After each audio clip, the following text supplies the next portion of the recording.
Welcome to the latest episode of the Indoencers Podcast. Today we have an artist who has been through a whole host of musical experiences, leading bands that play music in French, playing alongside A.R. Rahman in his well-known Harmony TV series, working alongside Santhosh Narayanan for many of his albums in the past couple of years, and now launching his own career as a music director with his first film titled Couple Friendly.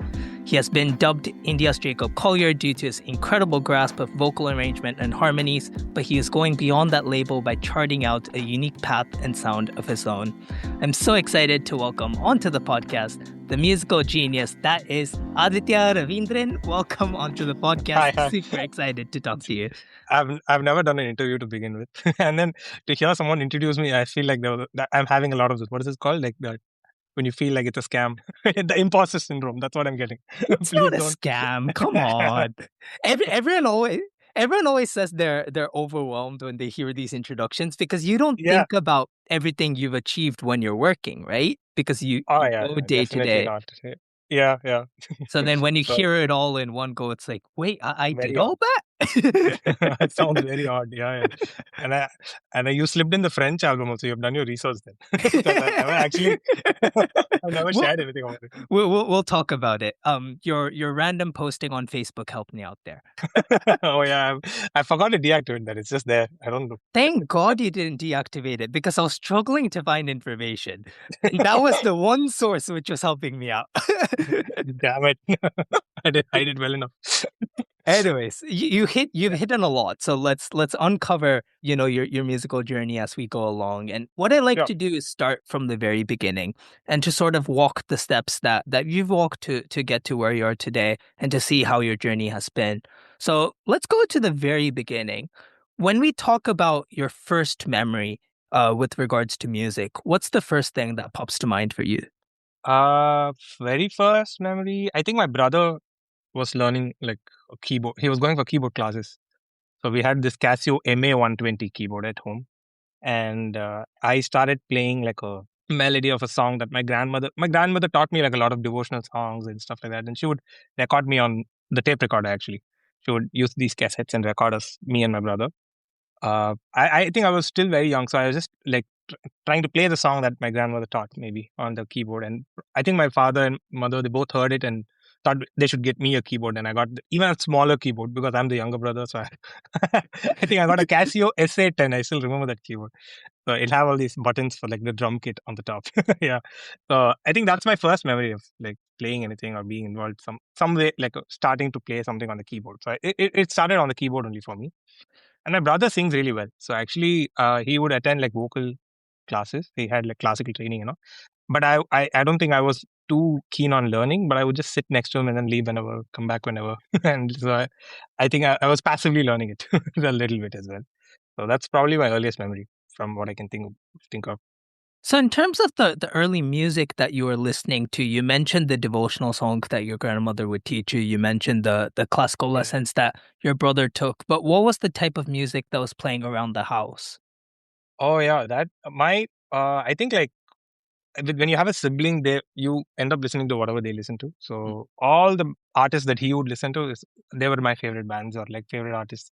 So I would listen to like Bryan Adams, and I think like at that point it was very odd. Like he had this Windows Media Player playlist. So Linkin Park, Bryan Adams, Metallica, like all sorts of like all the music that a high school kid would listen to. So it was what I was listening to when I was in like my second standard or third standard.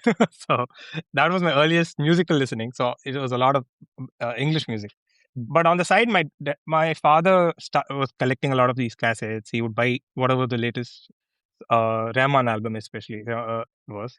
So I was not very. I didn't understand what was a new film that's coming out or everything at that stage. So I would just know of these songs. But we did have a Sony music system where I still remember he would play Kannathil Muthamittal, the first song, like that when that doom doom doom starts.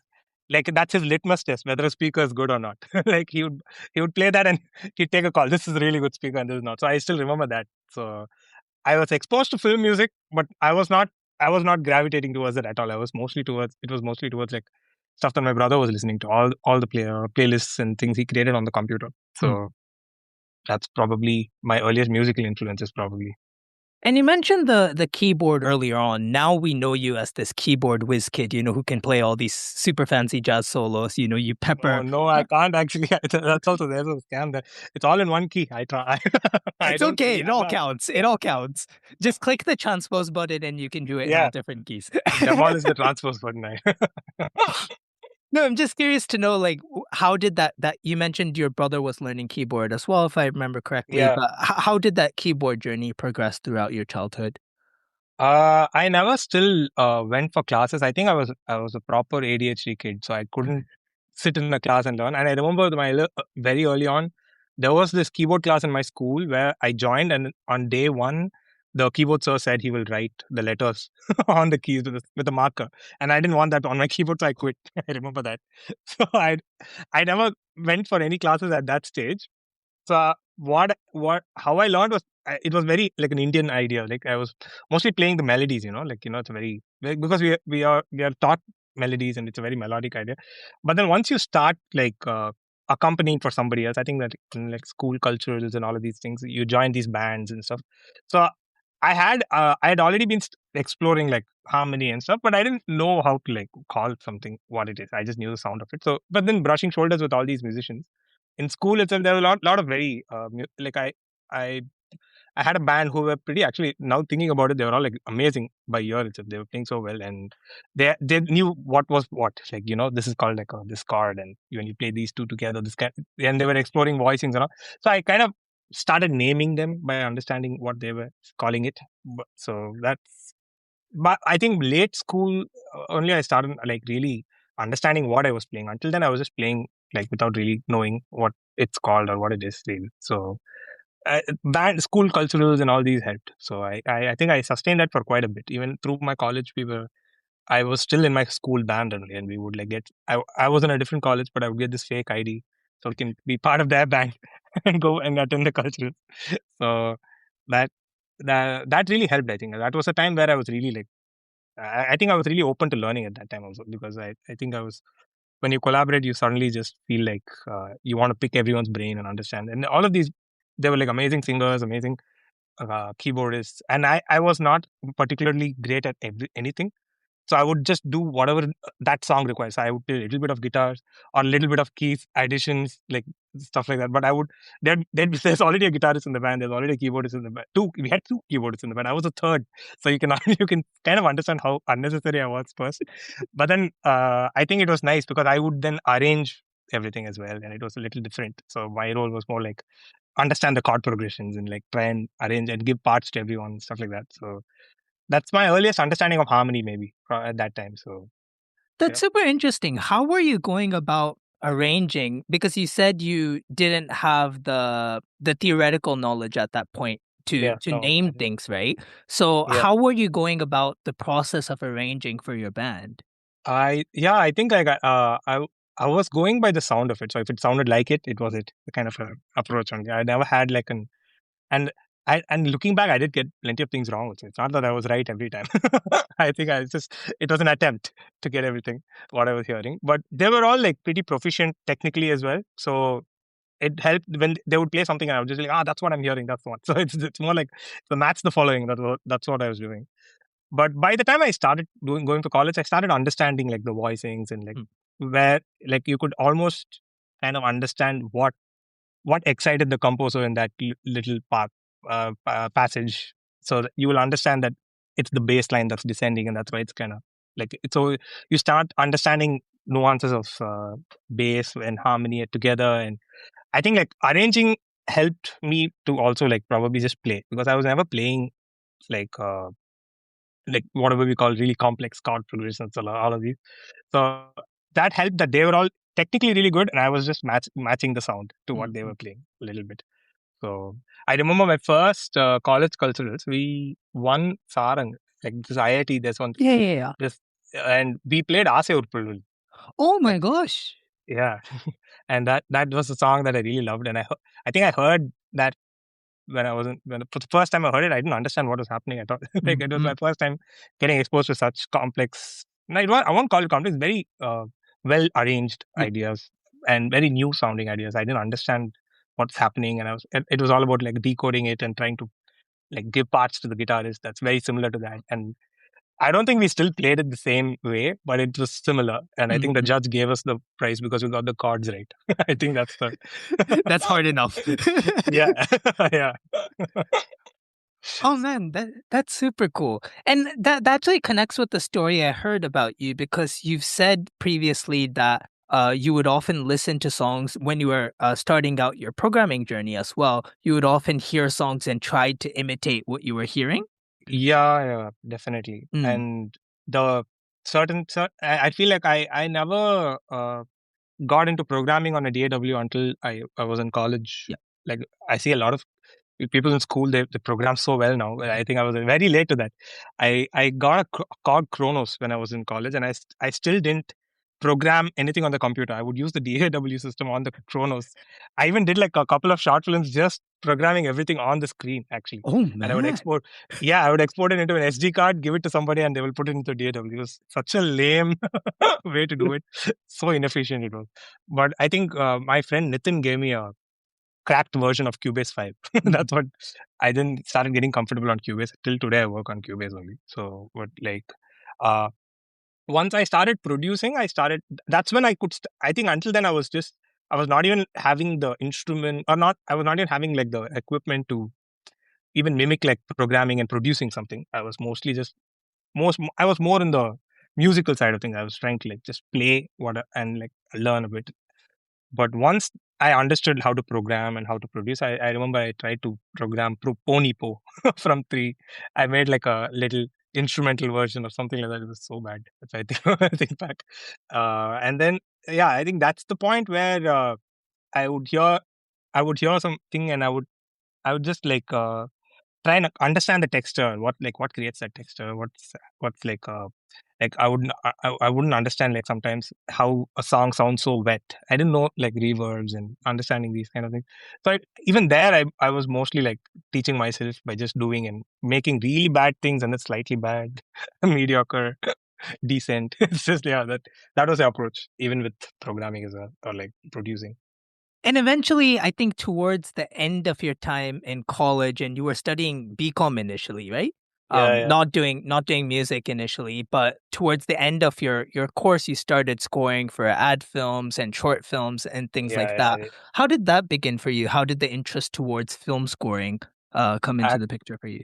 I actually started with my first short film was back in 2014. I was not approached to make music for the short film. Our band was. There was this director who liked what we played, and he asked the band if we could like make music for that short film. I think, and then so all of us actually did something for that, but that short film never released. And then in the end of that year, that short film's director made another short film, and he approached us. And I felt like what happened was I was mostly doing the technical stuff like programming and arranging and doing stuff.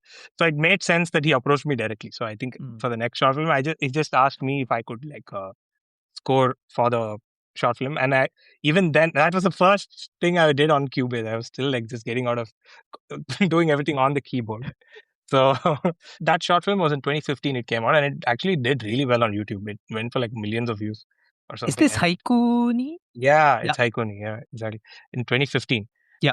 in early 2015, it released. They did like a screening in Avium. It was like pretty a different era of like all of them making short films. Right, that was a very different period. So that started my association with films. I felt like I was never moving along with people who are so passionate about cinema. I was mostly moving around with people who are either my college mates or schoolmates, or like, and who are very passionate about music. So that short film was the first instance of interacting with somebody who wants to do like direct a film or to be an editor or be something like that. 2015, that's where it started. And ads actually, it was much later actually. I started in 2016, 17 time maybe, some I think, and I've done a ton of ads, but I share none of them. I'm very anonymously work on them. I managed to catch just one of them. There's this one Pothys ad you did like, I don't know, 10 years ago Ah, or so something. you got it from Facebook then. I Yes. know it. And that was probably the only one I shared back then. Yeah, I should remember to deactivate my Facebook. But yeah, I don't mind sharing them. It's just that I feel like it's just like I do a lot of them now, so it's just constantly telling people this is an ad I did, that's an ad I did.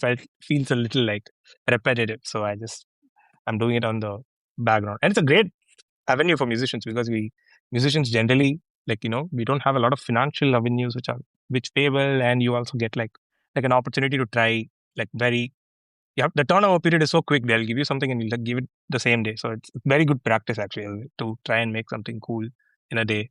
And so I treat it more like that, like in one day, what best can we do? So and I don't actually, I should say this, even though they're like what people may assume they're ad films. I think I'm very lucky with the ad film makers that whom I collaborate with generally are like incredible. They actually, their ads don't look like ads. They make like short cinema like stuff, and it's really well made actually. So it is exciting that side. But short films were like the thing for me from 2015 till probably late end of during the pandemic as well. I was doing a bunch of them. I was doing with like pretty crazy directors where I was associating with Pradeep Ranganathan, all his short films I only did actually. And then I actually did scoring for like there's a director named Kamal Prakash. I did one short film for him. He's a director of Kingston. Oh, okay. Yeah. There's like just that generation of directors were there who were all like, and the Vignesh Shrikant, who's all his short films have. So it was a really nice, passionate group of people, and I was really enjoying working on the short films back in the day. And as part of these short films, you'd also do like mini songs in them, right? I remember I was watching some of them earlier today, and you'd have these songs put inside. Did that teach you something about how to treat a song versus a score, especially now that you're working in full feature films as well? Yeah, definitely. And I don't think I understood what I was doing back then, and I was just doing it. Like I think, like the director, the person who did Haiku, he would constantly tell everybody what I did, which is that I would watch a scene and then I'll minimize the video and I'll not look at the scene again. I'll just keep playing and I'll record the music and I'll keep it on the video and see if it works. So, and he was always finding it very funny how I was doing it. So I don't think I was following the right process back then.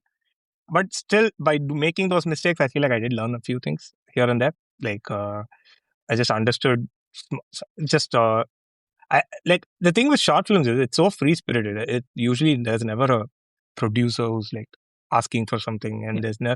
It is most of the times the directors put the money into it, and we do it on a shoestring budget. Generally, there's no like there's not real money involved. It's all like everybody just almost doing it for free. So you're almost allowed to do anything, and that's actually a nice thing in a way. It's great practice to understand how to score a scene, how to like, and you take approaches which probably you can't even do in like like full length feature films right now because it might be too subtle or it might be too this thing or that. Like the expectations are a little different, right? So that I think that was a lot more free spirited. Everybody were just trying to do anything they wanted. So that was very good practice for me as well to understand a scene. And I think through my short films, whenever I do a short film, and then next year I just watch it back. I can't watch what I've done. So a lot of the mistakes and the low quality guitar recordings or like just really bad vocal processing. You can hear everything now. So I don't know which one you caught though. I'm very good at hiding these things. So you've done your research well. I've tried to find as many as I could. I caught Radha Ragasya, Ponnondu Kanden, Ponniramale, Haikuni, Complicated Kadal. I think that's it. And there was another film, I forget the name, but just the OST was available. The film itself wasn't. Sam Paul's film. I've seen it on YouTube. I see. Yeah. Radha Ragasya, I really like that film. It's like even now, I like sometimes when you make anything for a short film and you look back, you're like super embarrassed. But like I'm not as embarrassed watching that. I really like that, right? Everything that's happened in that. But all the short films are like you can see my slight progress in one. I would have learned something. You can hear it. This time he learned how to use click. This time he learned how to set up a mic and not just make it sound like I'm inside a box. But I mean, that's really cool that like, I think for everyone that says they can't listen to their old work, that means their rate of progression or improvement is so fast that, even if you're looking back at, no, I mean, you have to give yourself credit there, right? I mean, it's. Yeah, it is. it is okay to try. I feel like off late, especially, I've been feeling that because if you notice, I haven't released much music. I've been very like sporadic with whatever I put out. So it is an emotion that I'm constantly dealing with, which is like just be okay with putting out something and not liking it like in just like 2 months time. It's fine. It's gonna happen eventually anyway. So I'm not too bothered by that. I'm happy if people find those short films and hear the mistakes. And speaking about your progression as a composer and as a musician, as we mentioned, towards the end of your BCom degree, you were starting to get into this short film and slowly into ad films as well. But soon you made the jump to go to KM and to Yeah, pursue music a bit more seriously, at least on an academic front. And you mentioned you said earlier on that you've never done an interview. That's not true. You did one with Pranav, an yeah, that's my Instagram live. friend. Yeah, correct. I Yeah, will count I that think as that an interview. yeah, I I think the pandemic was getting to all of us. So I think that was one way to spend time. And yeah, he was starting this little series. I remember. You caught me off guard. I actually forgot about that. But you're right. So that interview and your Facebook page was the only source of information for me. But in that Uh, one interview, you mentioned Nitin, who we mentioned earlier on as well. He went to Berkeley, and you yeah, said how he was telling you about how a formal music education opened his eyes up to what is possible in music. yeah, And yeah. so, with that mindset, when you were going into CAM, like what were you looking to take away? What were your sort of expectations? I never actually made a decision to do music. Actually, to be very honest, I still feel like I haven't done that. I just like how you after seventh you go to eighth, after eighth you go to ninth. I think after 12th I just went and did a degree because that's like going to the next stage. And then even after the degree, I was just so confused. And an interesting thing is in my 11th, I actually switched from my science stream to like a commerce stream. Yes, I you were in did science in IIT 11th. coaching. Yeah, I don't know what I was doing there. It's so embarrassing that, like, I remember the first day of IIT coaching, they made everyone stand up and you have to announce your 10th marks. And like, and we had a CGPA system, and I'm just hearing 10, 10, 10, 10. Everybody's getting up and saying 10. Yeah, I proudly told my CGPA, and the teacher looked up and down and was like wondering what I was doing there. But after 11th, I actually switched to commerce. I think my dad made a decision. I should give credit to him there. Like during my 11th, he saw me never passing in physics, and he thought like I have to do something for him. So he told me that you should do music. You're doing that, so you should try it. So if you're going to do music, there's no point being in this engineering and all of this other stream. So we made the switch to commerce. It's not like I made the switch properly to music yet, but I think while I was doing my BCom, I was starting to get some confidence in that because I was starting to do so many short films and ads at that time. So I thought, let's give it a shot. So once I think that mindset really stopped working once the my college ended. I have to make a decision now. I can't just like there's nothing after that. Like I didn't want to do a CA and MBA and all. I know that I can't do all of that.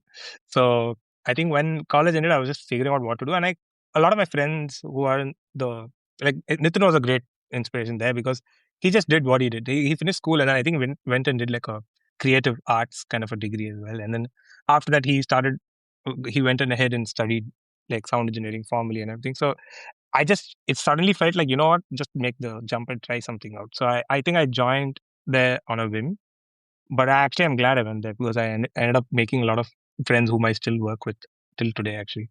So that I did find very important at that stage.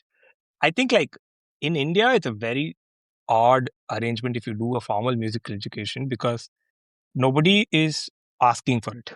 You know Mm. what I mean? Like there's not like if you go to I feel like if you learn like classical music and if you really master your instrument, if you're a violinist, you can join orchestras, you can like do like a what do you say, session, you can be a session musician, and there is something that comes along with having learned at a university, learning in a university there.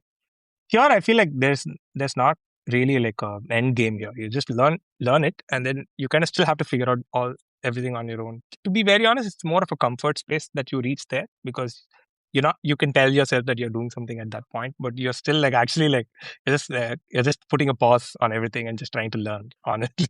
So in India, it's a little. It is. I wouldn't say it comes with a lot of privilege. It comes with a lot of. I have to be honest that it doesn't.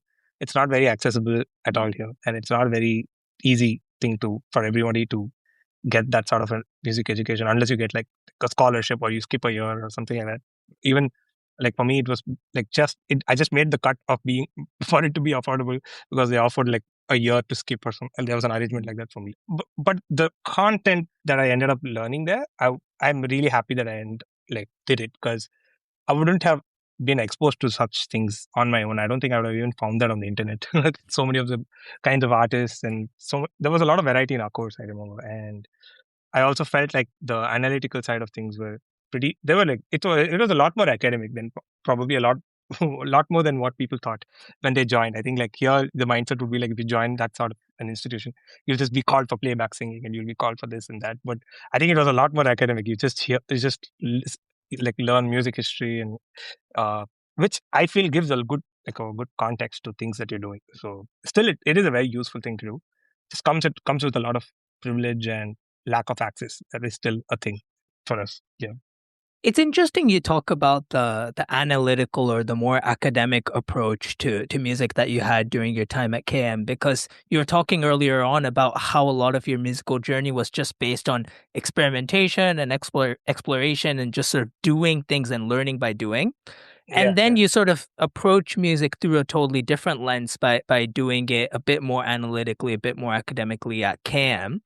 And yeah, sometimes I've heard other artists say, like, if they learn the theory too much, having grown up, learning music through exploration, that, yeah, learning that theory can sometimes derail that more natural side of music that yeah, yeah, they had in them. Was that ever a battle you had to face in sort of competing the academic side of music with the more natural or the more instinctive side of music? Actually, I understand that. I have seen that happen. I'm trying to think of why I didn't feel that way, and I probably think it's because of the people I was moving with. Mm. I feel like I found like a circle there as well, like with Karthik Manikosagam and there's certain other musicians who I met who are who didn't have that kind of a emotion of like let's try to kind of throw all the theory we know into this in one thing. He kept things very, very simple. And usually sometimes you have to meet the right people at the right time to kind of balance it out a bit. I feel like I was still working on these short films on the side, which had a completely different expectation. I can't like show off my music theory there. I still have to like do something that first of all the director likes and it fits the film. So I saw still over there for me it was about finding the sweet spot of something that I really like, but also the director likes, and that really fits the film well. So I feel like that keeps grounding you, and you have this counterbalance on the other side where expectations are not music theory; it's a lot different.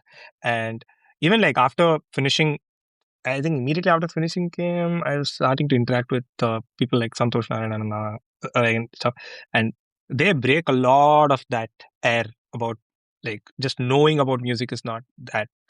Mhm. It's not that. It doesn't serve anything in terms of like what music you can make. You can still like there are so many other tools in the bag other than just the knowledge of it. So I think I feel like just meeting the right people helped. So I can't think of a time where I felt like that, like how you say. But I know that can happen where you kind of drown inside the theory, but it's not a bad place to drown. Also, it's fun. Yeah, Yeah, and speaking of drowning inside music theory, I think I can't identify an exact moment, but there was a point clearly where you started becoming very fascinated with vocal arrangements and jazz harmony. yeah, Um, and I assume it's the time in around mid to late 2010s where we all discovered Jacob Collier's a yeah, cappella arrangements. That wave probably hit you as well, and it's definitely. And totally shaped your sound since. I'd still say I think I'm very unhealthily influenced in terms of like I really love a lot of the things I heard from the get go.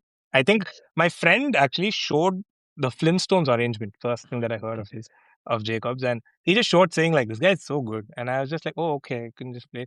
I was just like, no, he's not just good. This is like I've never heard something like this before. It was very shocking more than anything else when I first heard it, and I did at that period. I was doing like mostly like inspired ideas, which were like 10% of what he was doing probably. So it's just an attempt at trying to decode it. Again, I think it was just it's what I have always been doing, which is like when I heard something and I just got very excited to just pick that and understand what's happening there and trying to replicate it a little bit by just if I can play what I hear, I feel good. It's like so that process continued, and I think byproducts of that were like I was getting like active in sharing things that I liked making and. Yeah, so I think 2020 was a time where I was I think the lockdown got to us like I told you, so I was a lot more active on social media at that period, so I kept sharing something or the other.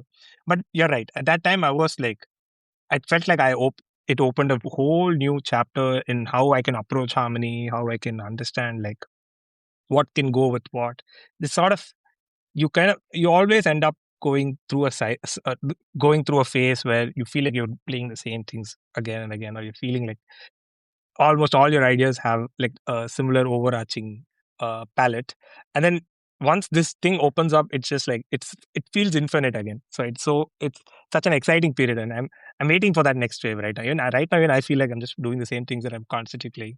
So that's a I really like that kind of a phase where you just feel like you can play.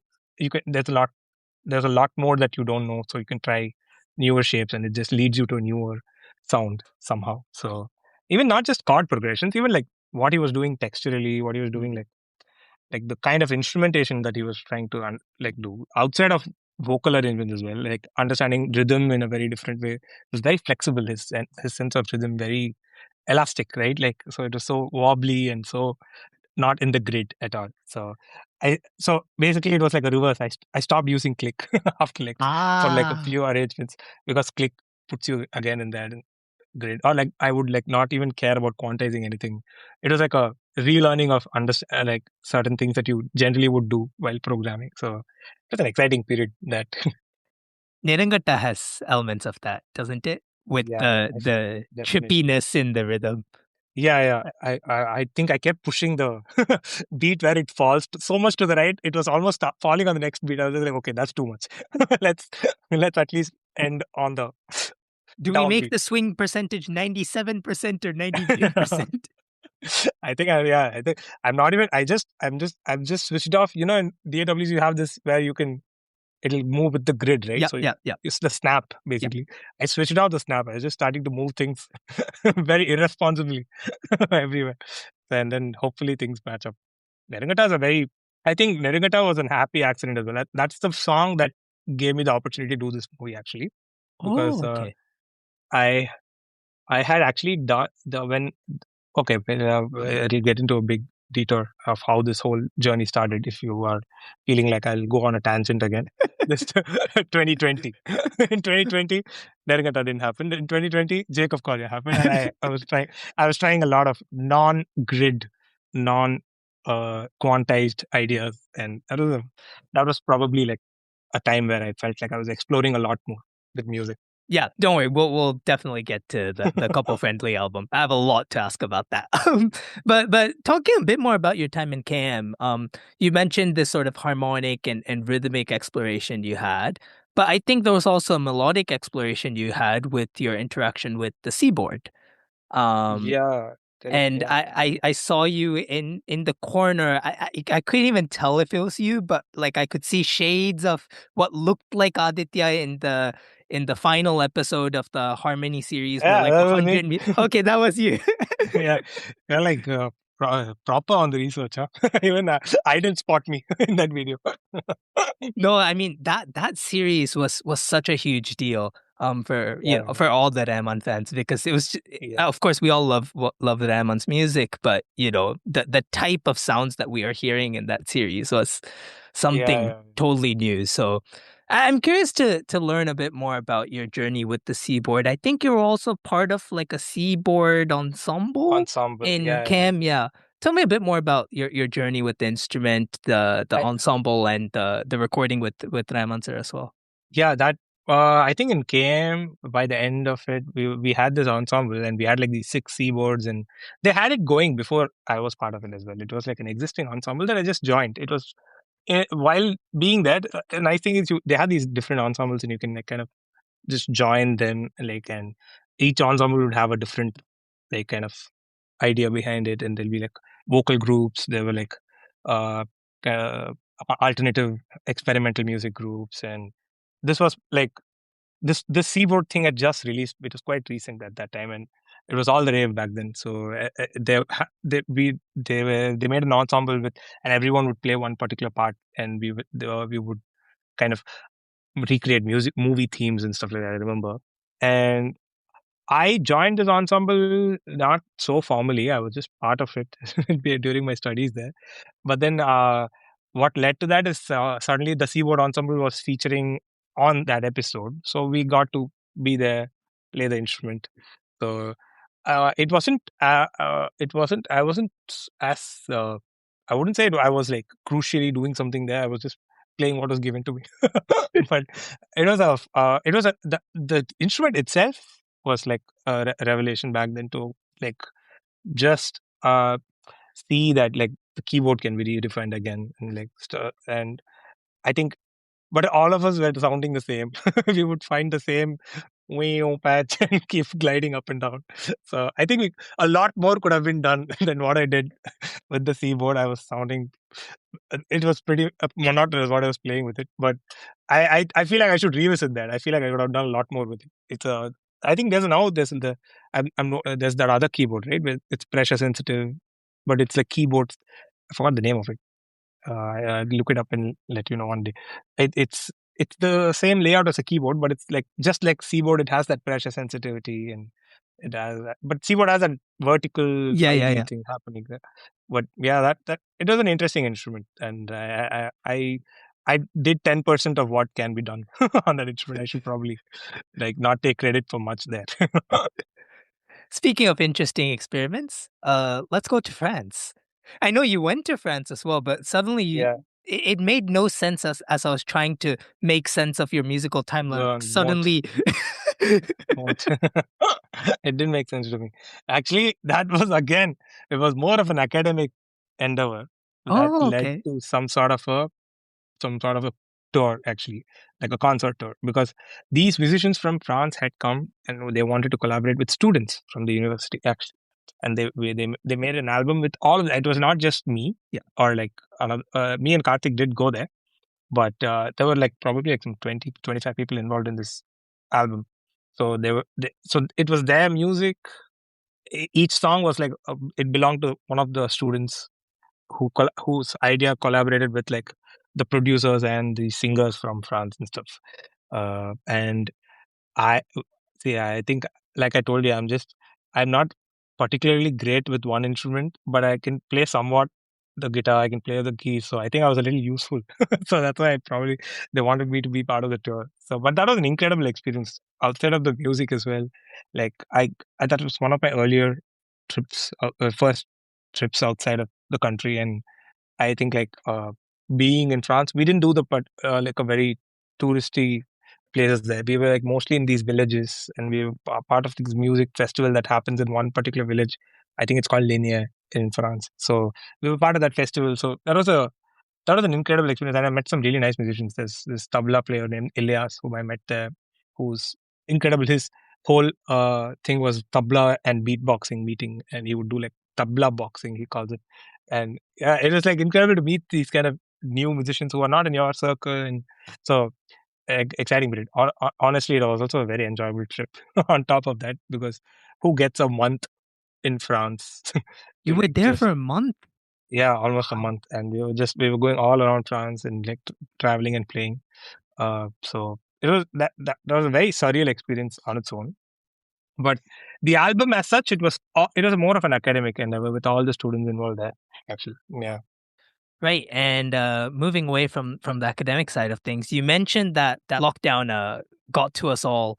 But I think that the consequences of lockdown were a lot more interesting and positive for you than it was for most other people, because I can confidently say you came up with the most iconic reel that Instagram has ever seen. No exaggeration. You know exactly what I'm talking about. Why do I'm you actually look confused? I actually am. Which one? I'm thinking of one. Is that? Are you like It has to be. It has to be. The whole music world in India, or at least South India, went gaga over your Oh, Haiyo yeah. Pathikichu cover. And man, I remember seeing this. I think was it 2020 or 21? I can't 20, remember. One of them. 2021. Yeah. 21, right. And I remember like Japan was still a bit, I live in Japan, and Japan Yeah. was still not really like strict lockdown per se, but we were all still stuck at home. I was a college student, not able to go to school. So just, we're all lazy scrolling on our phones. And Yeah. this comes up. And I still remember even like back then, like Santhosh Narayanan was commenting, Vishal Dadlani was commenting, and like all the Yeah. big shots of Indian music were commenting. So I need to Yeah. ask you about that because even for me, like watching that as, what was I, like an 18-year-old kid back then, that was just one of the most incredible things I've seen Oh. ever. Tell me a little bit about, what about the song inspired you and how you went about the arrangement. Yeah, actually, I have never done a cover. I didn't do any covers before that or after that, actually. Like, that was not, it was very unplanned. I think how that happened is you know how when you're growing up, you hear a lot of songs, but you're not listening to them on a very good audio system because you just hear it on a tape recorder or you watch it on TV and you hear it. And so a lot of those early 2000s songs that I grew up listening, I never got a chance to hear it like properly. So I think during the pandemic, I was gaming a lot on my PlayStation, and I think I would play like a cricket game on my PlayStation, and I would just keep the Spotify playlist going behind it. So it was like my meditation during the lockdown, and like these older songs would show up, and it was a chance for me because it was playing through like really good speakers that I had here, and it was a chance to hear them properly, and I think Haiyo Pathikichu came up in that playlist and I was absolutely shocked on how cool the bass line is. And the actual song, the chord progressions are amazing, like especially in that Charanam where it goes and how it even structurally and everything. And more on that, I was not allowed. Probably I was not. I didn't feel comfortable listening to the song as a kid. It was so. It was so. I don't know. As a kid, maybe you're just like, oh, maybe I'm not allowed to hear this. But then, as an adult, that's the first time I heard it properly, and it was incredible. So I think I kept kind of like humming and trying something on the keys at some point, and it just started from there. And then I think I made one really bouncy beat, and then I sang the song over it, and it felt really cool. So I just kind of started developing ideas over it. So I don't know why that song. I don't know what. Like it's so odd because I've not done anything after it. So it looks like it just looks like one random Tamil song that I just covered with like a lot of vocal harmonies for some reason. But it was a fun idea that started, and I think I just felt like there was a lot of these musical ideas that I kept absorbing in that period. So it all probably like came together in that one arrangement because I wasn't particularly trying to show a lot of complexity or anything, but then whatever I thought sounded cool at that time, I just tried doing it on that arrangement. And I honestly didn't think about sharing it for a while. I still remember I had it recorded and it was on my phone for a long time. The music actually, it was on my phone. I had not done like a video or anything. And it was Karthik who was just like, who would like really get on my back. He's like, release it. Why not at least put it out? It's a nice arrangement. And I was like, why would someone want to hear me singing Haiyo Pathikichu? It's not even a male song. and But then, he asked me to do it, and then he will help me a lot for it because he recorded certain videos for me in the terrace and small things like that. Or and he's the one who edited it for me, also Karthik. So the video editing and everything. So it started from just revisiting these old classic songs, but understanding what's happening behind actually for the first time. Yeah, you mentioned the video editing as well. The video editing is mad. Like as you're doing some of those hits and emphasis, like the video just suddenly like zooms in and Yeah, out. I asked so much from him. I was torturing him. I was just like, "Can this move and everything? Can they start?" And then he just gave me one look. I think he had never done that before either. So he would be like, "Okay, let me figure out." And it was more like he was also like puzzle solving, whatever quirky demands I had with it. I was so excited by that arrangement. I think that excitement kept going till the release of it. But to be fair, I actually, when I put it out, I thought like all my friends would like it. I didn't think about like who would watch it and comment on it or anything. I did try and share it to like people I like. So I shared it to some musicians that I look up to, like here. And then, but then I don't know how like all of these other people found it and how it went along then. But yeah, that was an very surreal experience, that something I put, like I did here, somebody else is listening and he's actually like commenting on this. That was the first time I felt like just put out stuff. It's okay to just keep releasing it. You never know I never had any feeling that like this would be some sort of an arrangement that people liked. It was just, I felt it was a lot more personal for me when I put it out. So but it was I don't, after that I again didn't get any sort of like feeling of, okay, let's recreate this song in this arrangement, or take another song in it. I just felt like I was done. After doing that, I didn't want to keep doing that. I didn't want to make that my thing in a way also. So I just, it's just a standalone video right now that's there on my Instagram still. Was that real how Santhosh Narayanan sir discovered you? Or Yeah, definitely. I think a little before that, I think I did like an vocal. I think I just played and sang Hajanga by yeah. Jacob. I made one reel. He reached out after watching that actually, and he asked Oh, me to connect with him. And at that time, I had just spoken to him. We hadn't worked on anything yet. But after Haiyo Pathikichu, that period only, that was the first time where I think, because until then I didn't. There was no production element as well, right? It's just me playing the piano. yep. So I was mostly like, he thought of me more as a pianist back then, or like, which was a proper imposter syndrome, because I'm like using the transpose here properly and making everything. But then after that, I feel like after Hypothetics, he thought he can like, I can help do some production ideas or like just small programming works here and there. So that's how it started. So he reached out, and it was a very surreal period for me, because I should mention this. I was the biggest fan of Santosh. For not mentioned, Ase Urpulli was the song we played in Sarang. So basically, I used to go around spreading the gospel of Santhosh Narayanan sir to everyone. Like, listen to this; it's an incredible album. I was showing like the OSTs and like whatever he did, I would just be spreading the gospel. So very surreal that I ended up working with him so much now, looking back. But yeah, that was a period where I started 2021, mid 21, once that video came out only. So Yeah, and you mentioned how, you were a big fan of his work even before you started formally working with him. I'm curious yeah. to know, having worked with him for so many years now, how has your perception of him and his music changed after working with him comparing to listening to him as a fan or listener? Actually, listening as a fan is a lot more easier because you're actually just hearing the final output, right? So Mm-hmm. you feel like this, like you don't think about how it was made. More, you're just like, oh, that sounds so incredible, and you just consume it. But being part of the process, it's very difficult to say, like, pinpoint what I learned, because he's so chill and he's so like relaxed. He doesn't talk about the music he makes so much actually at all. There's never, I can't recall a conversation where we're like talking about like music. It's always some joke or the other. But then you very passively pick up like things that he does, the decisions he makes on a song, what, and I don't think I've still fully understood certain things. He makes these very key decisions that it may be a very small decision, but then it becomes the song itself. Like the idea behind the core element of the song becomes that. And I never feel like he intends for that also, but it's a very organic process then. So what I probably learned from is just like he has a lot of courage to just try anything. Like I think I knew that before I worked with him itself, because some of the songs that what he does. Do you remember? I think there's one song called Solla Todikithu Manasu in Iraivi.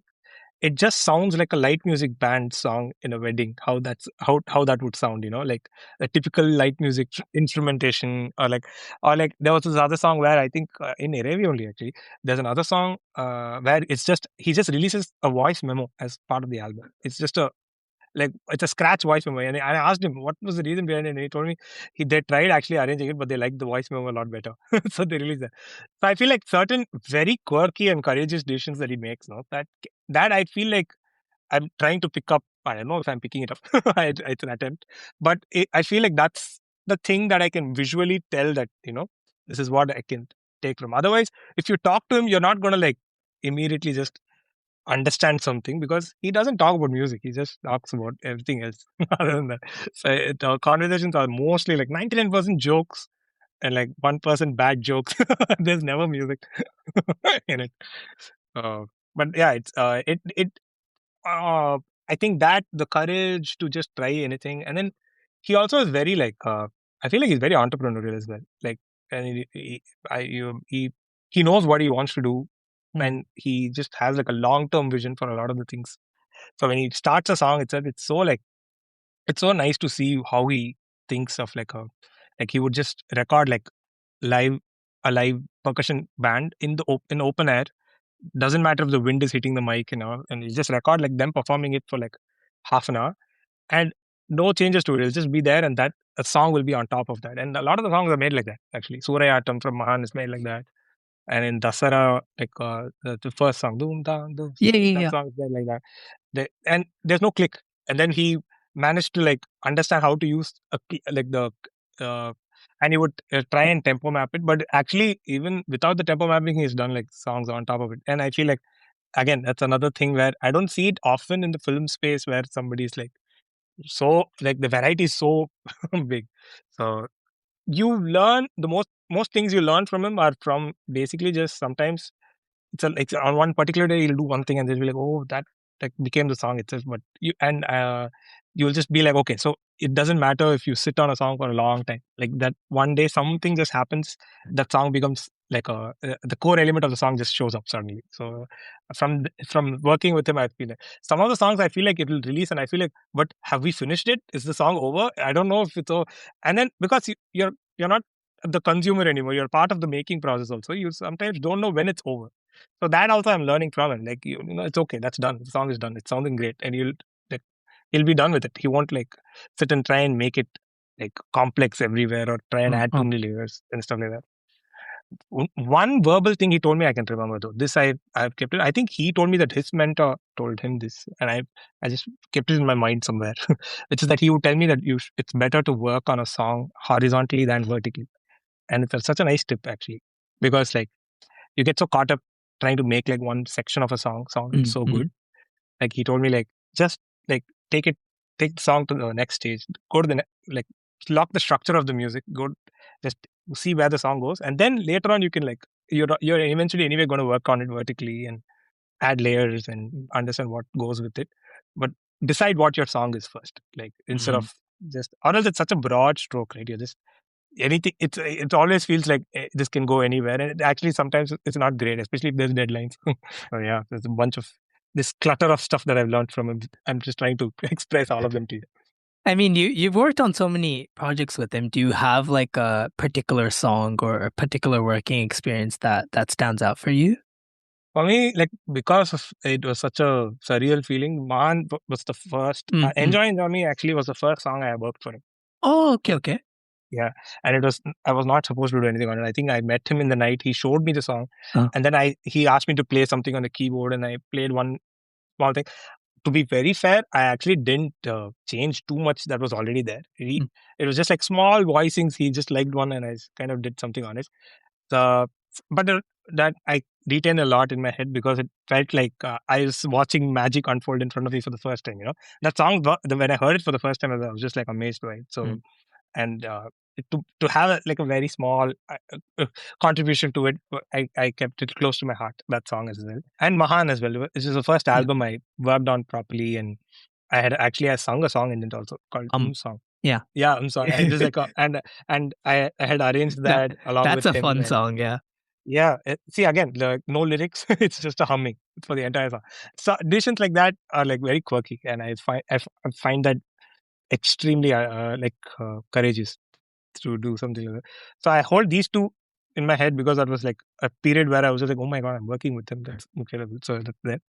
But outside of that, I think Dasara was very rewarding. That was the first time where we made the whole project, and then that was the first time I worked on an album or a movie with him, and then I got to see the movie along with him in the theater. So in Hyderabad, we went to this really small theater there. Not small theater, sorry. It's like a huge theater there, but it's like a very old theater. And I think it's called something 60 mm. Sorry, I'm like forgetting the name of the Sudarshan. That's the name of the theater. And it's an iconic theater in Hyderabad, basically. And I got to see the theater response of what it was, and like the songs we worked on to see it reflect. That was the first time as well. So I kind of keep it in my head a lot. Even now, Jigardanda Double X. That's a film that was incredible because like like there were four of us at that time with Yeah. Santhosh and I, like me, Karthik Manikvasagam, Pranav Muniraj, Mm. and Rupendra Venkatesh. Right. All of us had like different roles. Yeah. But that was the first movie I remember where all of us did something. Like the whole album is like everybody has done something on it. It was a very collaborative work that did that we all. So that again, seeing the positive response that it had in the theater, it felt like very rewarding that time. I remember. Yeah, and going from working for a composer to being the main music director yourself, time to get into couple friendly, which is an interesting project to talk about because what we see today is not even what it was initially made to be at the very beginning of the process Yeah, because it first released as a short film which you it scored did. for, right? So Yeah. can you tell me a little bit about sort of comparing the process of working on a short film versus working on the full feature film, even though it's based on the same sort of rough storyline or at least theme. Yeah. Oh yeah, the short film. The short film. I think we did it in 2020 or 2021, sometime Mm. during that period only. Short film is a lot smaller. The line Yeah. of the story itself is a lot smaller, and it was basically it's almost like a single day that's Yeah. shown in the short film. And so, but then even the short film had two songs, which we were almost planning to keep one of them in the feature film, but we didn't. So We hear I have. shades of Inikumbandam in the short film. Oh yeah, Yeah. I have to revisit it. Yeah, maybe. Yeah, that whole thing. But I feel like there's one song that's there. Both those songs, I should probably release it sometime soon Mm, because I really like one of the songs in it. Which I was thinking, but it didn't belong in the feature film, so we didn't keep it. mm, mm, But the short film, I felt like it was a very different. Even though we had the same name and the same kind of rough idea was there, mm, it's a very small line. But the feature film borrows from it, but it's more about like one character in that, and the whole actual conflict is very different in the feature film, right? So it's just one. It's about her, and the story is not just about them. There's a lot more happening. There's the background characters and everything. So I didn't actually end up doing too much that was drawn from the short film. I kept it mm. a little separate. We were trying to get that one song into it. There was a situation where we could have, but I think it was too much. We already had 8 songs. We were done.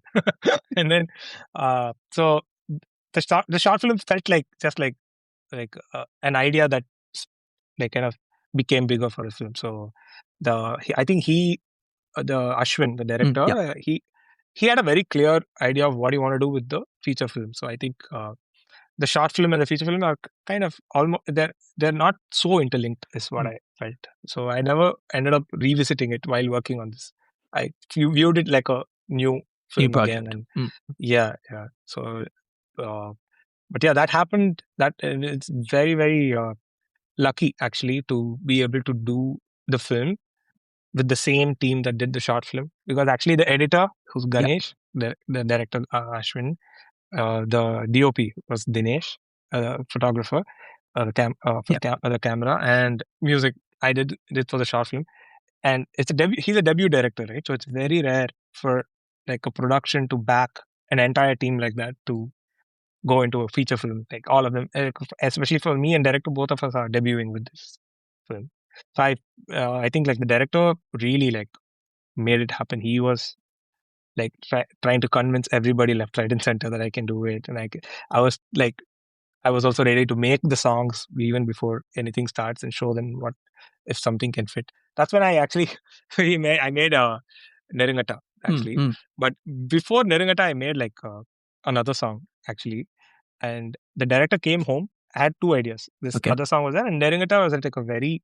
I just had just the beat, nothing Mm. else, and he heard the beat and he really liked it, and he said, "Can you develop this into a song?" But in my head, I didn't like it, so I developed the other song actually. And the next day, all the producers are coming home to hear the song actually. And Ashwin's here, and I'm showing this other song. And I play and I look back, I get zero reactions. Like nobody's saying anything. I don't think they liked it at all, like what they heard. And Ashwin also was like, he noticed that nobody reacted. So he was like, why don't you show the other song that I liked yesterday? Can you show it? And the truth is, I didn't do anything on it. Like it was just still the beat only. There was nothing else. And I had to pretend like, oh yeah, let me do that. Let me just check the mix once. And I switched off my monitors and I put my headphones on. And I just quickly in 10 minutes programmed something. And then I took the mic. I was like, I just need to add some layers. It was not layer, it was the melody actually. I hadn't done anything.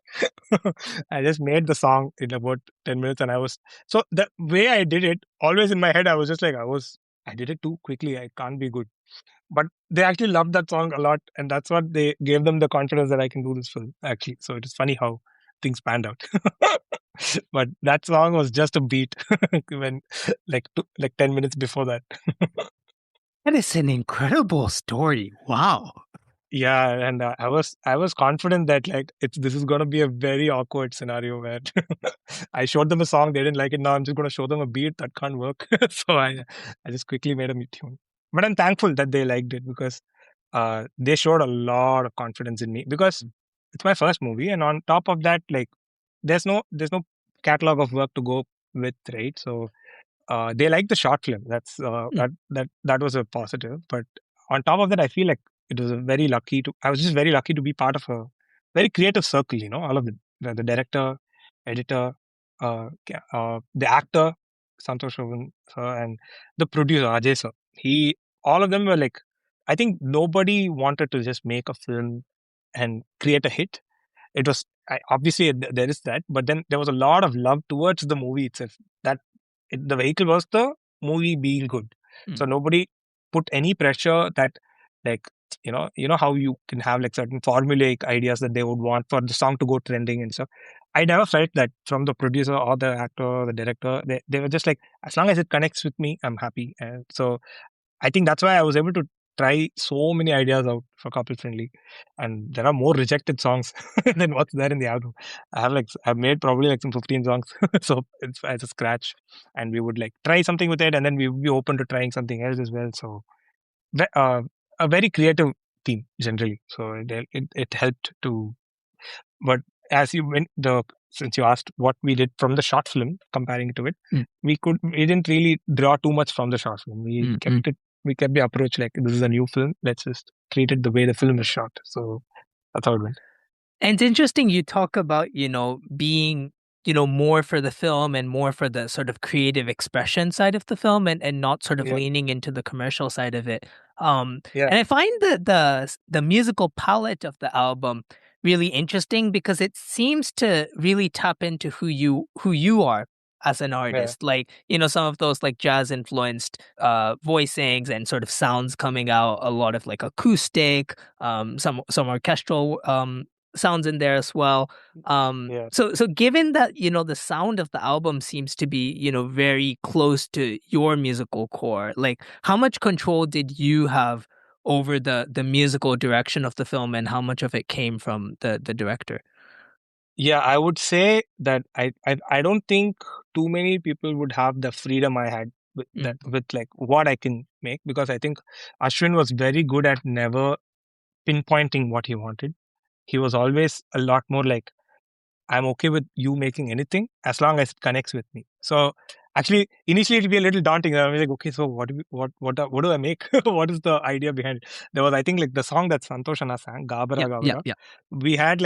We explored like 3-4 genres. I don't think that, because I didn't know if this was a song that's serious or if it's a song that's like teasing somebody, but in a way that helped because it it never boxed me into like trying one thing, and we could basically just explore any genre and it will still be acceptable for an attempt at least, right? So that helped, and I never felt like the pressure that I thought I might, but I never felt that pressure of the song having to have like the commercial, like the formula around it. So I could structure it however. If you think about like certain songs, the structure of it feels a little odd. Like there's the one Sublashni sang. Yeah. Actually, that was not supposed to be a song, and we thought of it as a song, and I still didn't want to have like a song like where there's a verse and chorus and all of that.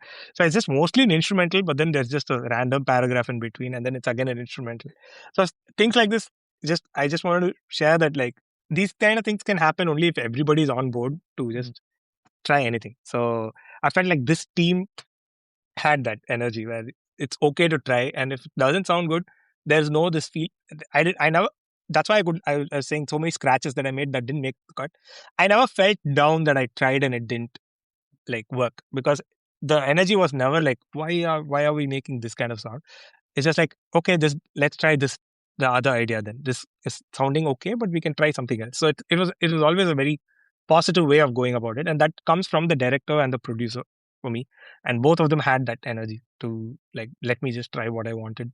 So I was never locked in any way while making this album. You mentioned Gabara Gabara. That portion right before the final chorus is really interesting because it suddenly goes into a more melodic zone. Yeah, yeah, Da-da-da-na-na-na-na, that part. yeah, Was yeah. that your call or was that something that was built to suit the film? Because they'd also shot it really beautifully. Yeah, actually, it's an idea from a previous scratch that I made. Like I told you, we explored so many genres. Oh, okay. So that was a lot more melodic, that idea that I initially made. And that was a portion in that first scratch. And the director really liked that from the previous song. So he was just like, can we have that? And it was from the director, it was from Ashwin only, like that Mm-mm. idea to have like a small little place where the song detours into a lot more of an emotional space. Mm-mm. So that sort of direction was mostly from Ashwin, like where the song can go, what sort of an emotion. Even in Na Pranam, that other song, Yeah, yeah. it the kind of this orchestral strings that come in the second half of the song, and it starts to not sound as funky as Yeah, it yeah. started. Like it has a little bit of an emotional aspect again, because he was very particular that at that point in the song we are trying to tell one thing, like that, she's basically he starts ignoring her calls at Yeah, that yeah, stage yeah. in the song. So it's a very subtle thing actually, and sometimes in songs you sometimes let the song just go, but the story is kind of told. But he was also like, can we show it a little bit in the song as well, where the song goes through a milder emotional idea. And so that kind of direction came from him, like where the song can go sometimes. uh for Gabara, it was like basically we inserted that from the previous scratch, because we all kind of liked it, so we just kept it. I'm so glad you mentioned the orchestral part in Napranam. That's Kanakai Oh yeah, Serum in Tamil, right? yeah, Kanakai Yeah, yeah, Serum, yeah, yeah, yeah. yeah. Because that one string line that comes in, ta-ra, ta-ra, Yeah. so gorgeous. Oh my Oh, thanks. gosh. I remember because as you said, it starts in a totally different zone and then it sort of just the orchestra doesn't like impose itself on you. It just sort of finds its way in, but then suddenly it becomes this beautiful, lush sound. And Yeah. I mean, so beautiful. You recorded Oh, thanks. Budapest for this, right? Yeah, Budapest. Yeah, Right. yeah, yeah. I did. We recorded them for the score, and they were pretty much part of like I think 5 songs in the album. I Mm. just had like some shrink part or the other, because we had like such quirky decisions in each song. Where like, this song can have a little bit of an emotion, I would be like, okay, let me add some strings. I think my mind instantly goes to that. So many of the songs ended up having it. But yeah, now Pranam is like that. It was an odd thing initially for me. I was also like, is this working? I don't know if it works, but I got used to it. So I don't know whether I like it, but I love it. No, I just got used to it. it's gorgeous. You should love it. Um, Yeah.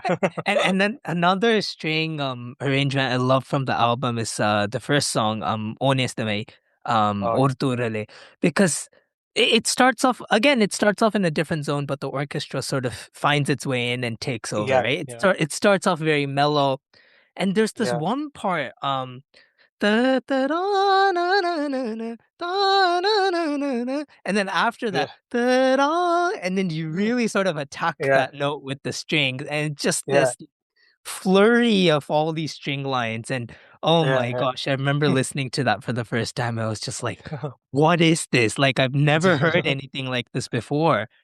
Oh, oh, thank you so much. I think that song was a challenge for me to figure out what. It's a very important song in the movie. Yeah, That's like the whole conflict is inside that yeah, song, kind of a thing.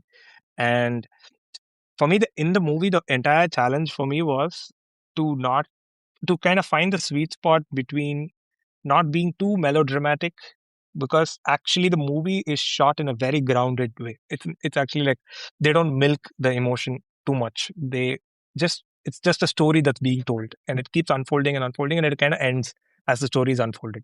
So I felt like the music cannot be very loud and like overwhelm the footage a bit. And I also didn't want to be under because like it's such an important and it is the drama is entirely there in that song. So I think I was very stuck with that song, and I didn't know what to do. And I bought a new instrument. It's called a baritone ukulele. That's what I got, Okay. and it's a ukulele, but it's a little bigger. Uh-huh. So it almost sounds like a nylon. I think it's that one. Oh, Small. okay. It looks like a U bass almost. Yeah, and Yeah. it's basic. It's like a larger ukulele, and it's much lower in its Huh, range. huh, huh. So it's almost sounds like a classical guitar. So I was just toying with it, and I like this little idea that I made on it, and basically that started the song. Sometimes I feel like when a new instrument is the best way to like get a new idea, because you're starting to toy around newer ideas anyway, musically speaking. So once this came in, I felt like I found a sweet spot sound, which kind of conveys that emotion, but it's not really loud and this thing. But we also needed that loud, at some place that emotion had to explode. So I think in that charanam, that possibly I didn't think about all this when I was making it. Now that you're telling me, I'm thinking maybe that's why I did it. So it's almost like I'm guessing why that happened in that song. It's probably me trying to go a little on the other side, which is like, don't be too subtle with it. Try and show the emotion of what's happening in a more slightly louder way. So I just had to grow bigger for me at that place. So it just helped that uh, the orchestra and everything just suddenly made that sound a lot more different from how it was sounding initially. But yeah, that's a song that I didn't expect would be approved again, because it was so it's so small and acoustic and very like it's very I would say it's very inspired by an artist like Maru. It's a lot more, it's just the voice acts like another note Yeah. in the chord always, and it's just like so.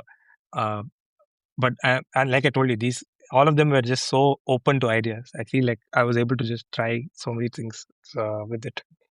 I mean, what I love about that song is you're absolutely right. Like it has that style of where the voice is just fitting in Yeah, the texture as another note, but there's also points where it's very melodic. So even um when it goes after the chadnam and it goes back to and you have the orchestra and the flute sort of echoing that yeah, like that yeah, yeah. feels very Raja-ish to me, just Oh, with how like melodic the orchestra is. yeah, yeah. Right. There was no parts in it, just unison kind of an idea. I understand what I you mean. know, Yeah, but the contrast between the orchestra playing a more of a textural role versus yeah, it playing more of a melodic role. I don't yeah. know, something just hit me in that moment where I was like, "Oh Oh. man, that's so beautiful." Actually, initially it was I never recorded the orchestra until the last stages where we are about to release the film, right? So I myself, I was like, once we recorded it, I was like, oh, this is so pretty. Let's keep it there, nice and loud. Like let it be a prominent thing. Because in my earlier arrangements, it was just like a far background idea. The repetition, it was like just distant in the reverb. But yeah, I think once you hear the live instruments come in, you sometimes get excited again about some new idea that's there, and so that's probably why it was kept so loud. Mm. Like I've and even the first half of the song, I think the flute repeats, so I just felt Yeah, like yeah. repeating it again. So that's probably where it came from. Mm. I feel like I'm decoding this so much as if I had like a thought behind it, but it's the honest answer is I didn't think like that and make it. It was just like made. But then now looking back, it's like, oh yeah, that ended up working out as like a much more emotional space because they all came in and it kind of added that to it. I So, mean, it yeah, that came instinctively for you, right? y- And yeah, and it came from watching the movie, the mm, footage, like seeing it. It's like it's all there already, so you just have to kind of like try and support it. And I tried the best I could to kind of support that as much. I feel like with the score, especially, like I see a lot of the movie has done really well. It's even on like after it released on Prime, there's a lot of people who post these edits, yeah, and like when I see these edits with like larger pieces, instrumental pieces I didn't make from mm, other movies. They yeah, they make edits with these other yeah, themes, yeah, yeah. and it's like could I have pushed even more like higher with the musical theme? But then when I watch the movie, it's so grounded. Like it's impossible to be like that loud. So "One SMI" was a song which probably felt like that fit the movie well. So I think that's why a lot of people said the music fit the movie Mm, because mm. I don't think I went over it. I just kept being behind the screen always a little bit. Uh, Comes from probably all the short films. Also, I scored in a very similar manner. So I feel like that could be a little like my sound, like the way I approach for it, for like a scene or a song maybe. Yeah, just because it works for an Instagram edit doesn't mean it works for a 2 hour film. Yeah, actually, and like I didn't think of that as a bad thing. I was just like I was like, could I have been extra? Mm. But then I rewatched the certain scenes in the movie, and I was just like, no, I couldn't have made anything that's like that because the movie does it'll feel so like dramatic and Yeah, melodramatic, yeah. and it feels so too much. So it always it's still I'm still learning. I don't think I've gotten it yet. I feel like since it's just my first project, I feel like I'm trying to decode what I've done to what I could have done, kind of a thing right now. So you mentioned that just to understand clearly, did you have the full film in front of you when you started working, or were you working as they were filming? No, I was working as they were filming, Hmm. especially the songs. This project actually had a little bit of a longer than usual Mm. timeline, so it worked out in my favor because I could like really work on each song and try going into the detailing of each song a lot more. Because usually, you know how these things go, right? Like they're really last minute. Like there's a lot of a lot of the work happens in the last stage, and so this I felt like because it's my first project, it's the director's first project. Also, we were very clear on like taking our time and trying to do the best job as possible with the songs. So that's why we went through so many versions for each song. And I think like early 2024 itself, I had made like an idea for Nerungata and even that Nato Raila, that song, Yeah, or yeah, like yeah. Nina. Ninan, That yeah. is those two were made much earlier. That, so and then I think like each song took its time to come, and they kept shooting, and they would send me the footage. And as the footage comes in, I was scoring certain key scenes here and there, trying out ideas on it.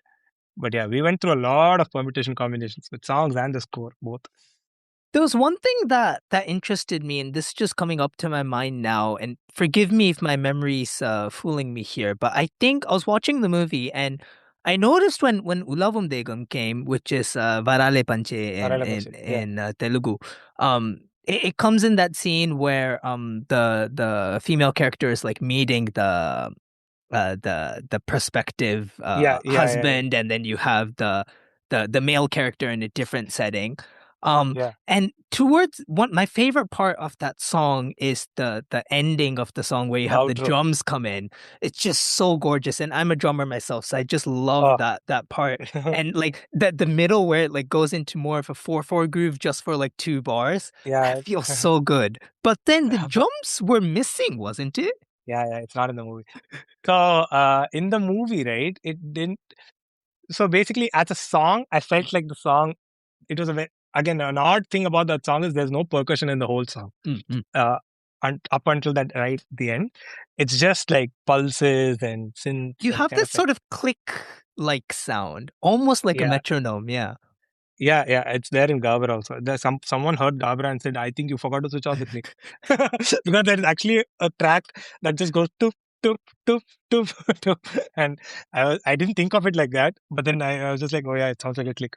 But yeah, even Varale Panche that has that pulsing kind of a sound, which I kind of like it. I would say Varale Panche or like that whole sound. I'm a huge fan of Coldplay, Yep. so for me Death it has a and his friends. That ending bit. yeah, Death and All His Friends, right? Yeah, Yeah, yeah. I recognize that, and I also thought it has this midnight kind of a vibe as well, right? Like Mm-hmm. that pulsating Yep, kind of an yep. idea. So I think I was every song I can tell you like which fragment of my musical inspiration it's from. So, but for this, I just felt like the song as such it needed something like that to kind of tail it, and there was or else it just keeps meandering. But in the movie, it felt so odd if I kept it because, like, at that stage, the conflict is still happening. Mm-hmm. It doesn't end. So in the movie, we were like the director also was very clear. We don't have to do that for the movies footage. We can try and keep that in the same meter. So there's a new actually. If you watch the entire movie's post credits, the end at the end of the credits, there is one score that comes. That was the score actually that was there at the end of Oh. Varale Panche. But then that became too dark. So I was just like, okay, let's just keep this song's vibe going without like bringing all the drums in and everything. So for the movie, it just didn't fit. So we just didn't keep it. Yeah, but a good spot. I don't not many people have identified that song didn't come in its full ending. But are those kind of calls one that you make or ones that come from the director? I think this one in particular, definitely from Ashwin. He was very clear that, like, basically, the song actually never had drums. The song was like that, how it's in the movie. It just kind of ends and tails out. And I just found it exciting to have a song that never really kind of grows too big. It's just like a small little pulse. And I thought it's a little creative to keep it that way for the whole song. But then, and we kept it on the score as well, like that. But then the director and the production felt like just a portion at the end of the song, can it be a little bigger so that it ends with a little bit of a bang, right? Rather than kind of just drifting away. So that came from them. So this actually the feedback for the song came from, they asked if I could add like something that makes the song better. And once I did it, I was just like, oh, this sounds so nice. I wish this could be in the score. But when we kept it, it didn't work. So I just like removed it and kept it as such. So that's the story behind it. And you had a music video for that song as well, a sort of studio shoot kind of thing. Last minute stuff. So basically, we released all the songs all at once, and I was just like, oh man, so much effort has gone into this album. I want to do something a little better than just this thing. So I have to thank Ajay sir, my producer, who was very open to just trying something so last minute. This is pretty much, we released the video after the movie release. Nobody would do that usually, right? A week after the movie released, we released that video actually. So, but then I ended up, I should tell this, like the whole album, I got to collaborate with all my favorite singers and musicians actually. So just like how I was fanboying Santhosh and I at that period, Pradeep and I as well was like a key figure. And even Sean Ralton and I, that whole they all came as a set. Yeah. And that 2013-14 period, no. So to have him on the album, I was just like, how amazing would it be? Because I know he loves like the culture of bands and like having that this thing, and he also loves Coldplay. I know that. So basically he was sold on the idea that the ending has a Coldplay like vibe. So we quickly just planned it, and I have to thank like my producer, my director Ashwin, and the person who directed the music video on such short notice. I think we directed it, the next day we released it. So overnight they edited it and we just put it out. So it was like super last minute stuff. But I'm glad we made something for that song rather than just because I didn't want every song to just be the lyric video alone. So I thought like something we can try for this one. So yeah, you could say that I have still not done a good job making like an idea or a release announcement for each song, because I just let things go in its flow. So it's a good learning for my next project. I should be a little more involved in this and not leave it to the last minute like this. I mean, it's kind of healthy that you just sort of let the songs be, and you're not too obsessed about how people are. Not to say you don't care about how people receive it, but that your focus is on the creation rather than necessarily getting the validation for it. Yeah, maybe. I think like because I spent so much, I think there was a point after which I was just like, wouldn't it be great if they actually come out? And because like I was traveling with it for so long, I was afraid I'll start not liking something I made like 1.5 years before or something. It happened with Naturaila. Initially, it was a much slower song and it had like a very different vibe to it. Then I went and fine-tuned it, and I I upped the tempo of it and I changed a lot of it in that. So I was afraid I'll keep doing that to all the songs. So there was a point where I was looking forward for it to come out. But like you're saying, I think that's in our control is to make and create. And what's definitely not in our control, especially in the movie industry, is when it's going to release, how it's going to release, and all of that. So I didn't see, and since it's my first project, I don't think I knew what to expect. Also, like it was just unfolding as I was experiencing it. So as I got to know this movie is releasing on this date and this song is going to release on this date, that's when I was like, okay, so I'm going to work on this now and finish the song properly, add some whatever I want to do with that song and do it. So I never felt like I never felt like I was happy with the creation and I'm not too keen on it. How the validation, it wasn't that. It was just like I was just excited as I had made the songs, and there was a point at which I was just like, let it go out, or else I'll keep fine tuning it. I was more afraid about that more than anything else. That's what you're saying. Santhosh Narayanan sir did as well, right? Like after a point, he wouldn't like tinker, like forever Yeah, yeah. over the small things. Like he just let it go. Yeah, he's very good at letting go. He can let go like in a day. We will have like an orchestral session. He'll be in a car just listening to the session on AirPods, and then he'll be doing something else. Like, that is a different level of letting go. That even I'm scared to do. I was like watching if they're like using all the 1 hour of time as efficiently as possible to cover all the scores and everything. He doesn't stress at all about those things. He lets go a little, much better than I do. Like in any length. That'll come in time, I'm sure. Yeah, Just one final thing about the album, and I yeah, mean it seriously. Like this has been one of my favorites over the past few months. Like it's been constantly on repeat. I've really, it's really rare that you get like a full album that's enjoyable, yeah, especially in the current landscape. Like I think there's, there's of course positives and negatives to this, but I think the singles culture has really taken over. yeah, And to yeah, yeah. find an album of like 8 songs, 8 bangers, and like none of them are like filler songs, like they're all very complete pieces of work. Yeah. Um, on their own is so special and so rare and so unique.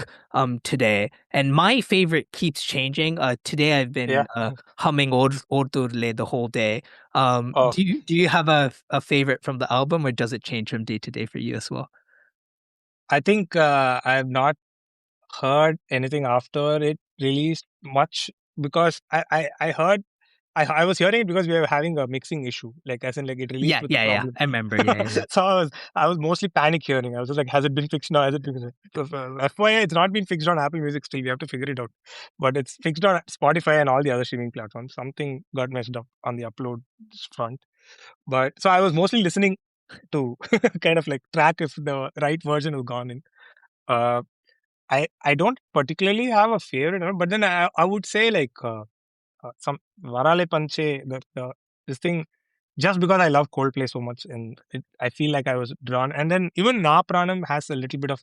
Have you heard this song called Serendipity by Jacob Collier? I found out today morning why I like that Na Pranam a lot. The texture that where I go whoa Yeah, whoa. yeah, yeah, yeah. That's a It's all very my Jacob voices. thing. Yeah, yeah, yeah, yeah. Yeah, that's all my voice is doing a side chaining. There's no like Yeah, yeah, yeah, analog. yeah. I mean, there's no like a software. It's me doing the Chronos kind of I know, a I know, I know. score thing I again could here. tell. Yeah, yeah, yeah. But then you can go to Jacob Collier's profile, his very first YouTube The video. It's the called one with like Serendipity. the weird cinematograph kind of. Visualizers. Yeah, yeah, yeah. I've seen that. I've seen that. Yeah, yeah. So that if you hear it, you will see where I think that was a fragment that stuck in my head. Like so small things like that.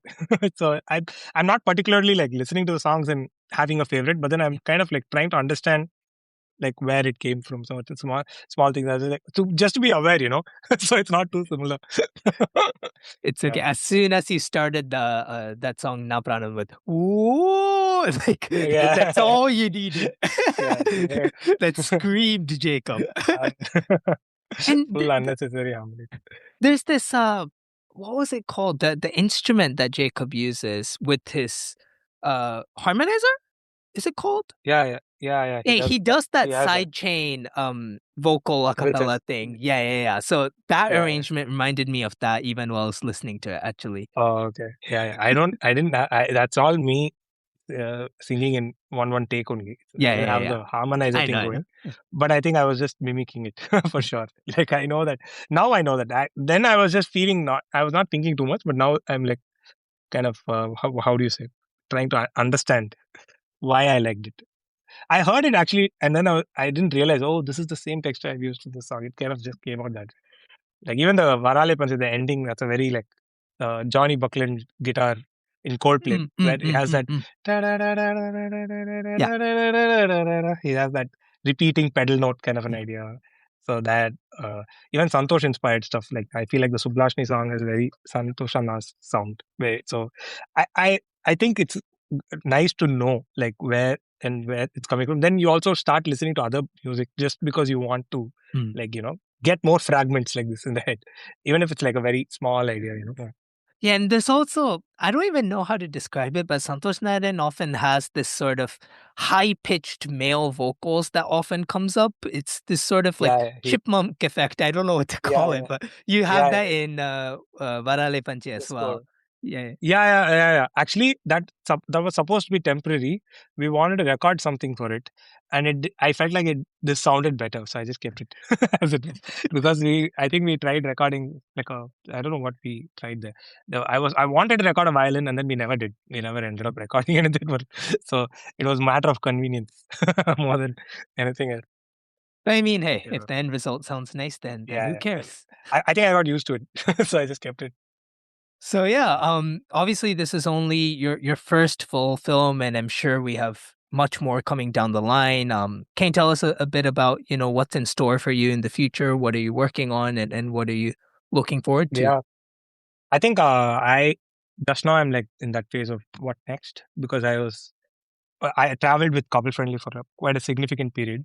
It was a nice safe space because you could always tell yourself, this is coming out, this is coming out. But now it's out, so I have to figure out the next what I want to do next. I am getting a bunch of offers for films, but I'm trying to kind of take it slow, not take everything all at once, because I didn't particularly want to just be a music director in the film industry. But then it's again like how I went to BCom. I think I'm just like riding the boat and it's taking me somewhere, so I'm just doing it. But I do want to be part of good films and good creative teams, especially like what I'm learning from Couple Friendly is that it's not just me and the director. It's like the producer, the actor, director, editor, all of them, they all form this neat little circle and everyone pitches things and that becomes the output of the film. So I'm probably I would want is to find more groups like that where I can, like I can feel like I can still do what I like doing without and also like learn something new from some newer passionate teams basically.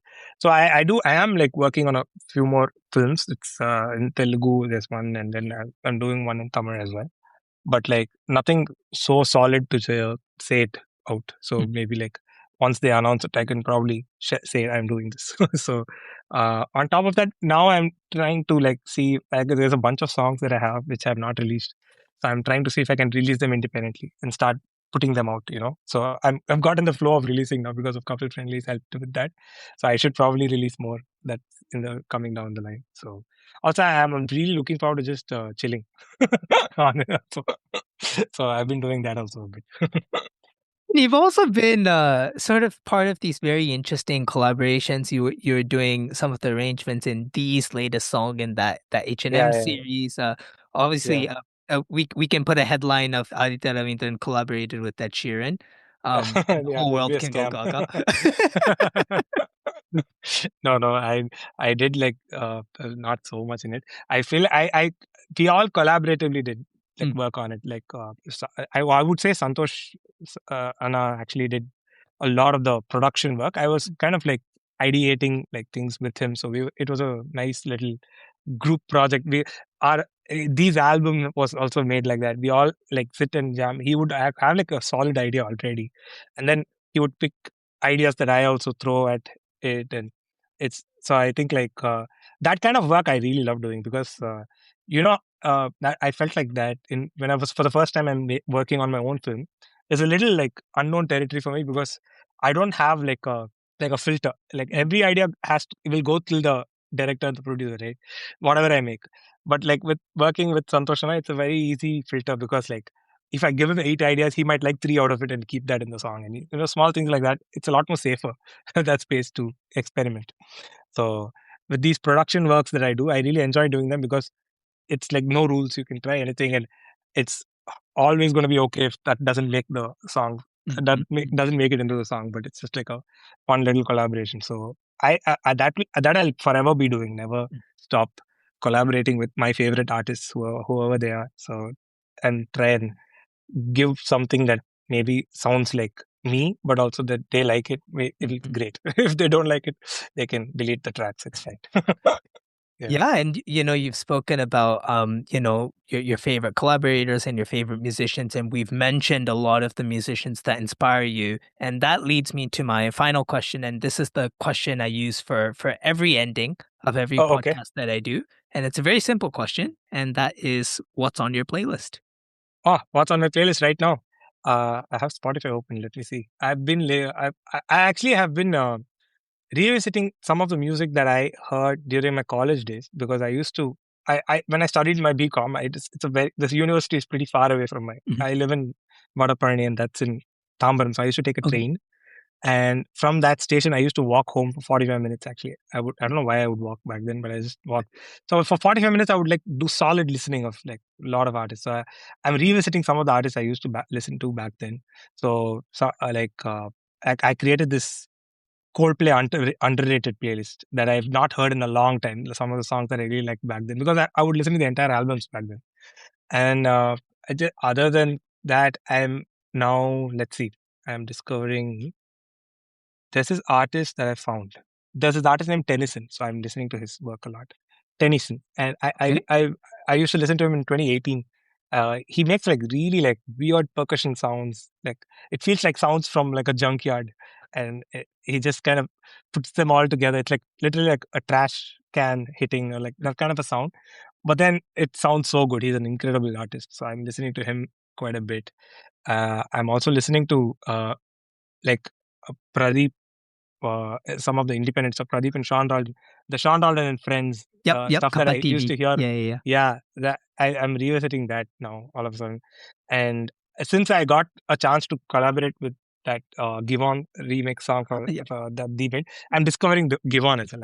I've been hearing some of his songs, and like that the R&B space there is like crazy. So I'm like trying to pick on it and try and like I'm just hearing it for fun, not like learning to play it or something. So that's on my playlist right now. And then there's this the ones that always will stay is like Santhosh Narayanan, the Indian stuff, and still whatever I heard as a kid still stays. I can see Bryan Adams is still there. I'm just a little embarrassed to say my playlist is not updating since my childhood. I still am listening to Linkin Park and still like listening to Bryan Adams and stuff like that. But it's fun to kind of revisit them after like 8 years or something. You would suddenly hear something you never heard then. So that's been fun. There was a study somewhere that said like the music taste that you develop until 18 never leaves you for the rest of your life. I think there's there's truth to it. I genuinely still feel like I don't know what's happened now. If you hear music, you don't absorb it like you did back then. You would kind of I genuinely feel like we have algorithm brains right now, so we're too impatient to take it in. Just the patience to wait for the best part of the song is not there. So, but yeah, you're absolutely right. I feel like whatever I heard in my school days, I'm still hearing it. I'm also discovering a lot of the the 80s and 70s ballad music. I love I never used to like ballads for some reason. I just felt like it's really boring. Too cheesy. Yeah, too cheesy, exactly. But I'm like rediscovering, because I'm rediscovering like Elton John and Billy Joel and stuff like that as well. Just there is with Elton John especially, you can hear his idea of the path. There's a song called Greatest Discovery that I've been hearing it again and again. It has a beautiful intro. It's like a 1.5 minute intro, and I've been it's a really pretty piano intro. So I've been like listening to classics right now. So in the last few days. Amazing. I think there's lots of music for me to check out in there. So thank you for sharing. And that brings us to the end of the podcast. I've kept you around for a long time. So thank you so much for your time. And for those listening that haven't listened to Aditya's music yet and that haven't checked out the Couple Friendly album and the film, it's out. The album's out on all the major streaming platforms, but according to Aditya, don't listen to it on Apple Music. Yet. We'll fix it, I promise. By the time this podcast goes out, fingers crossed, it'll be fixed, and the movie's available on Amazon Prime, so go check it out, everyone. And thank you so much, Aditya, for your time, and best of luck for your musical journey ahead. Thank you so much for like doing so much research and all, and thank you for like really all the kind messages you sent for the album and all. I really appreciate it. Yeah, thanks for reaching out as well. Well, that was Aditya Ravindran on our 32nd episode of the Indoencers Podcast, and thank you to everyone that has tuned in. You can find us at the Indoencers on the usual social platforms, or you can use the links in the description. Make sure to subscribe to the Indoencers Podcast on your favorite podcasting platform for more conversations with artists in and around India. Thank you once again, and we'll see you next time.